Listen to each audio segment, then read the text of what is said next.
L'Union sacrée des forces vives de Guinée est au cœur de nombreuses polémiques suite à des déclarations ambiguës qu'elle tient sur le retour à l'ordre constitutionnel en Guinée.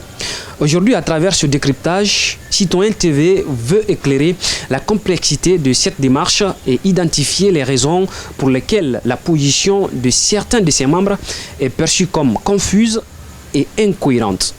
Vous le savez, depuis le coup d'État du 5 septembre 2021 qui a renversé le régime d'Alpha Condé, le pays est sous la gouvernance du Comité national du Rassemblement pour le développement CNRD dirigé par le général Mamadi Doumbouya. La transition politique promise par les militaires censée ramener un ordre constitutionnel stable a provoqué de fortes attentes au sein de la société civile et des acteurs politiques. L'Union sacrée des forces vives de Guinée s'est constituée pour peser dans le processus et réclamer une transition rapide et inclusive. Nous sommes le 22 avril 2024. Au siège de l'UFDG, une première forte déclaration est faite pour ouvrir le bal. Considérant les engagements maintes fois réitérés par le CNRD devant le peuple de Guinée et la communauté internationale de sortir notre pays de la transition en organisant toutes les élections avant le 31 décembre 2024. Considérant la résolution du CNT fixant la durée de la transition à 36 mois à compter du 5 septembre 2021, prenant acte de la décision désormais assumée du CNRD de ne pas organiser les élections à cette échéance dans l'unique but de se maintenir aussi longtemps que possible au pouvoir. Considérant les conclusions de l'accord dynamique obtenu entre la junte et la CEDEAO le 22 octobre 2022 sur une durée de transition de 24 mois qui prend fin au plus tard le 31 décembre 2024. Décide 1. D'unir leurs efforts pour contraindre le CNRD à respecter ses engagements d'organiser les élections nécessaires au retour à l'ordre constitutionnel avant la fin de l'année 2024. 2. D'user de tous les moyens légaux, y compris les manifestations dans les rues et sur les places publiques pour exiger l'organisation des élections. À défaut d'obtenir la satisfaction de cette revendication, les signataires de la présente déclaration se réservent le droit d'exiger le départ de la junte et la mise en place d'une transition civile capable d'organiser dans un délai raisonnable des élections crédibles permettant au peuple guinéen de choisir librement ses dirigeants. Les signataires invitent le peuple de Guinée à se mobiliser pour répondre avec la plus grande combativité aux mots d'ordre qu'ils ne tarderont pas à lancer pour exiger l'organisation avant la fin de l'année d'élections inclusives, libres et transparentes. Dans ce discours, on y voyait tout, presque tout, de la détermination à l'envie d'affronter le pouvoir en place, en passant par des menaces pour le retour rapide à l'ordre constitutionnel. Mais est-ce qu'à l'époque, c'était une manière de tromper la vigilance du peuple? Cependant, à partir du 27 août 2024, le discours commence à changer de contenu. L'Union sacrée des forces vives de Guinée, élargie à tous les partis politiques ayant pris part à l'atelier, félicite le Conseil national de la transition pour le travail énorme qui a été accompli en 3 ans. Ils approuvent la philosophie qui a sous-tendu l'élaboration de cette avant-proposition de la nouvelle constitution.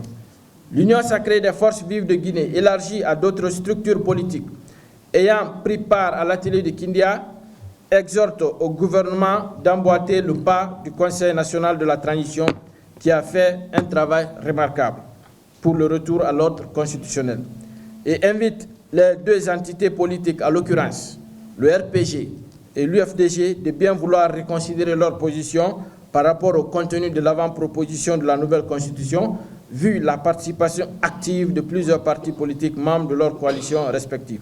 Ce n'est pas fini, c'est surtout cette autre déclaration qui fera cette fois-ci que la goutte d'eau déborde le vase. Et nous sommes le 14 octobre 2024. Nous, acteurs politiques, engagés au sein de l'Union sacrée des forces vives de Guinée, devant l'histoire, il nous revient de faciliter la conduite de la transition au CNRD, malgré le retard orchestré de façon délibérée de certains responsables en charge des départements concernés pour le retour à l'ordre constitutionnel. Étant donné les enjeux, le CNRD et les acteurs politiques guinéens doivent se retrouver en compatriotes pour requalifier le contenu de la transition de sorte que la communauté internationale soit rassurée et convaincue que les crises guinéennes se réjouissent désormais entre les Guinéens. Pour rappel, les partis politiques membres de l'Union sacrée des forces vives de Guinée ont été de ceux qui pensent que cette transition devrait prendre fin comme prévu. Mais il ressort qu'au regard de la conjoncture actuelle, surtout avec l'explosion du dépôt central des hydrocarbures de Kaloum, cette date pourrait difficilement tenir. Toutefois, convaincus des vertus du dialogue et attachés aux valeurs patriotiques, les partis politiques de l'Union sacrée des forces vives de Guinée s'inscrivent dorénavant dans la dynamique de redéfinir les grands axes qui mènent au retour à l'ordre constitutionnel, à travers l'organisation d'une concertation nationale qui regroupera le CNRD, les différentes composantes de la nation et permettra de discuter des sujets d'intérêt national en vue d'éviter à la Guinée une autre crise au-delà du 31 décembre 2024. Ces différentes déclarations de l'Union sacrée des forces vives de Guinée révèlent un manque de cohérence stratégique.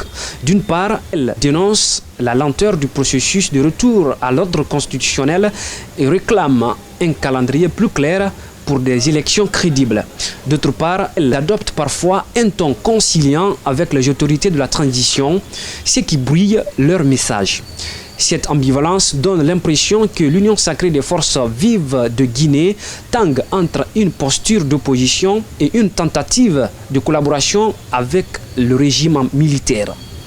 Ainsi, en 7 mois, cette organisation a complètement changé de visage, mais son manque de clarté et ses prises de position multiformes ont jeté le doute sur sa capacité à incarner une véritable alternative politique. Depuis cette sortie, plusieurs partis politiques ont quitté le navire. Un signal alarmant sur les tensions internes et la perte de cohésion qui mine cette entité.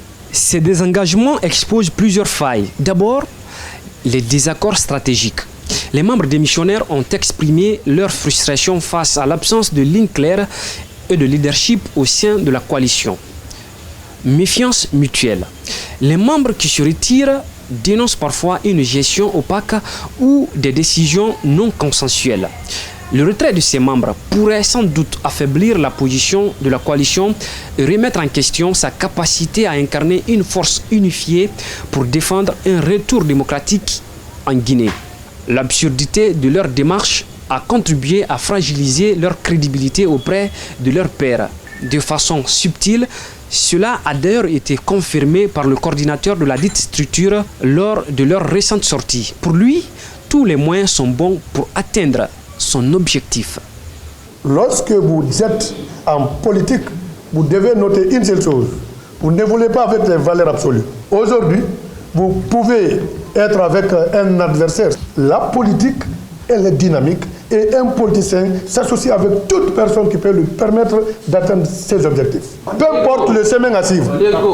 Peu importe le chemin à suivre, mais c'est de prendre le pouvoir. Dorénavant, pour retrouver une légitimité et une influence réelle sur le processus de transition, l'Union sacrée doit choisir entre une ligne d'opposition frontale ou une approche constructive de négociation, mais sans s'égarer dans des déclarations contradictoires.